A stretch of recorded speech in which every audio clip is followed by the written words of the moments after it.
আমার পাকনামির জন্য ইংল্যান্ডের কাছে ম্যাচ হেরেছি, লাইভে এসে ক্ষমা চেয়ে কেঁদে কেঁদে কি বললেন আর্লিং হাল্যান্ড। দর্শক, ফুটবল মাঠে আবেগ আর উত্তেজনার বশবর্তী হয়ে করা একটি ছোট্ট ভুল যে কত বড় খেসারত দিতে পারে তা হয়তো এখন হাড়ে হাড়ে টের পাচ্ছেন নরওয়ের গোল মেশিন আর্লিং হাল্যান্ড। ইংল্যান্ডের বিপক্ষে নিশ্চিত জেতা একটি ম্যাচ শুধু তার এক মুহূর্তের পাকনামি আর অসাবধানতার কারণে হাতছাড়া হয়ে গেছে। যে হাল্যান্ডকে পুরো বিশ্ব চেনে একজন ভয়ঙ্কর স্ট্রাইকার হিসেবে, যিনি হাসি মুখে প্রতিপক্ষের রক্ষণভাগ গুড়িয়ে দেন, সেই হাল্যান্ড আজ নিজেকে আর ধরে রাখতে পারলেন না।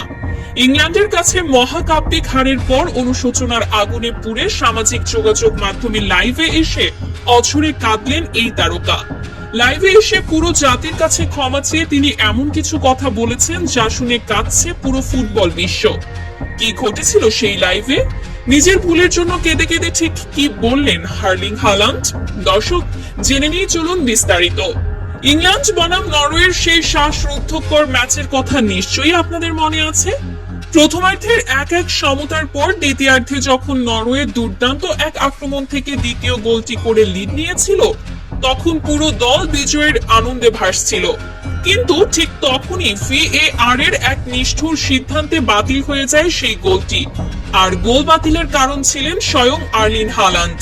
তিনি বলের আশেপাশে না থেকেও সম্পূর্ণ অপ্রয়োজনীয়ভাবে ইংল্যান্ডের একজন খেলোয়াড়কে ধাক্কা দিয়ে ফেলে দিয়েছিলেন। তার এই এক মুহূর্তের অতি পাকনামির কারণেই রেফারি গোলটি বাতিল করে দেন। এই একটি সিদ্ধান্তই যেন পুরো ম্যাচের মোড় ঘুরিয়ে দেয়। নরওয়ের খেলোয়াড়রা মানসিকভাবে ভেঙে পড়ে আর সেই সুযোগ কাজে লাগিয়ে অতিরিক্ত সময়ে জুট বেলিংহামের জাদুকরি গোলে 2-1 ব্যবধানে জয় ছিনিয়ে নেয় ইংল্যান্ড। নিজের এই অপরিণামদর্শী ভুলের পর থেকেই হাল্যান্ড ছিলেন একদম চুপচাপ। অবশেষে তিনি নীরবতা ভাঙলেন। নিজের সোশ্যাল মিডিয়া অ্যাকাউন্ট থেকে সরাসরি লাইভে এসে তিনি ভক্তদের মুখোমুখি হন। লাইভ শুরু হতেই স্ক্রিনে ভেসে ওঠে হাল্যান্ডের এক বিধ্বস্ত চেহারা। চোখগুলো জবা ফুলের মতো লাল, বোঝাই যাচ্ছিল তিনি কতটা কেঁদেছেন। ক্যামেরার সামনে এসে তিনি কান্নাজড়িত কণ্ঠে বলতে শুরু করেন, আমি আজ পুরো নরওয়েবাসীর কাছে ক্ষমা চাইতে এসেছি। আমরা আজ ইংল্যান্ডের কাছে হারিনি, আমরা হেরেছি আমার একার বোকামির কাছে। আমার এই অপ্রয়োজনীয় ফাউল আর পাকনামির জন্যই আমাদের মহামূল্যবান গোলটি বাতিল হয়ে গেল। ওই গোলটি বাতিল না হলে আজ আমরাই বিজয়ের হাসি হাসতাম। তিনি আরো বলেন, মাঠে আমি সব সময় আগ্রাসী ফুটবল খেলতে পছন্দ করি, কিন্তু গতকাল আমার সেই আগ্রাসন দলের সর্বনাশ ডেকে এনেছে। আমার সতীর্থরা সবাই মাঠে নিজেদের জীবন বাজি রেখে লড়াই করেছে।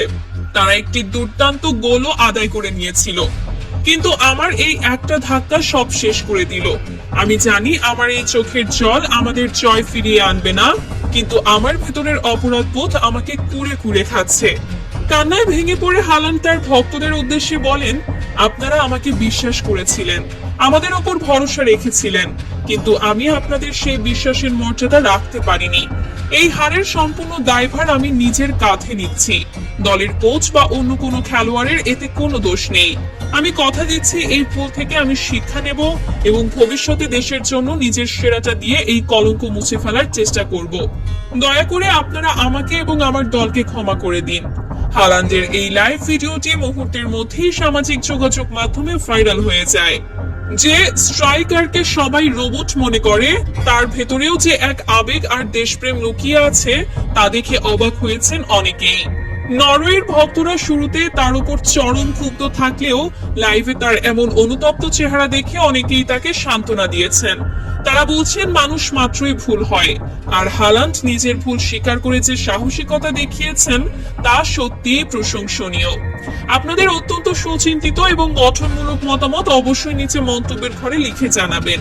ভিডিওটি ভালো লাগলে একটি লাইক দিন এবং আন্তর্জাতিক ক্রীড়াঙ্গনের এমন সব চাঞ্চল্যকর খবর সবার আগে পেতে চ্যানেলটিতে সাবস্ক্রাইব করে পাশে থাকা বেল আইকনটি বাজিয়ে রাখুন।